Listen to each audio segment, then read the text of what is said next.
This is how you solve a multi-step equation that involves a variable which is a fraction. So here you can see we have x over 4 and 2 negatives, and on the right side we have 5 negatives. So I'm going to walk you through how to solve this problem here.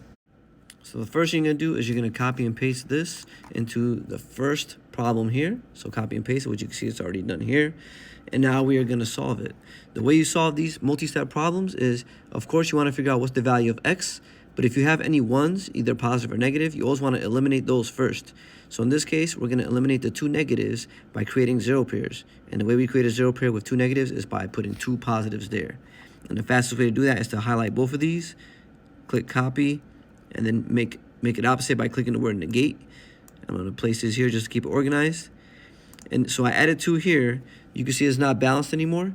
So according to the addition property of equality, if you add 2 to one side, I want to make a copy of this, and I add 2 to the other side, it'll be balanced again. So you can see it is balanced out now because I added 2 here and I added 2 here as well. So always do the same thing to both sides. That's what the properties of equality are telling you. Then you would take a screenshot of this and we paste it into the document to show that we're doing the addition property of equality. Then you're going to choose your answer here. Next step is to simplify. So I'm going to take my 2 positive ones, combine them, take my 2 positive ones, combine them here. So okay, combine your 0 pairs, and you can see my next step is complete. So I just simplified, and what I'm gonna do is just copy and paste this into the next screen, which you can see here. I already did that. So again, this is called simplifying because we simply combine the 0 pairs. Next, since we are almost done, we're trying to figure out the value of 1x. But so far we have 1/4 x. X divided by 4 means we have 1 out of 4 pieces. And in order to make it a whole amount again, we need to figure out how many more pieces do we need here. So as a side note, just so you see how I got the 1/4, essentially you take the whole amount of x, it was cut in half, not once, but twice. So I cut it in half once, you can see the denominator tells me you have 2 equal pieces. If I cut it in half again, now you can see that I have 4 equal pieces. So this is 1 out of 4. So we need a total of 4 of these in order to make it back into one whole amount of x. So that means I'm going to take this and I'm going to make a copy of it 3 times. So we started with 1 piece. Now we have 4.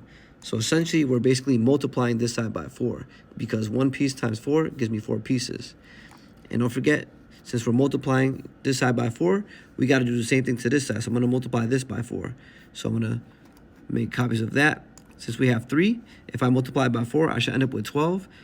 So I'm going to do 1, 2, 3 copies. So you can see here, I have all my copies all set.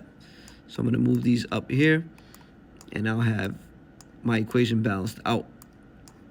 So you can see here, we multiplied the 1 by 4, so we got 4 now. I started with 3, multiplied by 4, now you can see I have 12.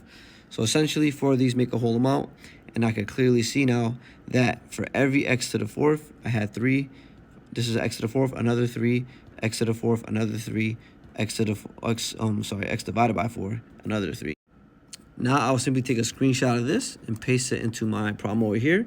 And again, this is multiplication property of equality because I started with 1 and then I ended up with 4, started with 3, ended up with 12, which means I basically multiply both sides by 4.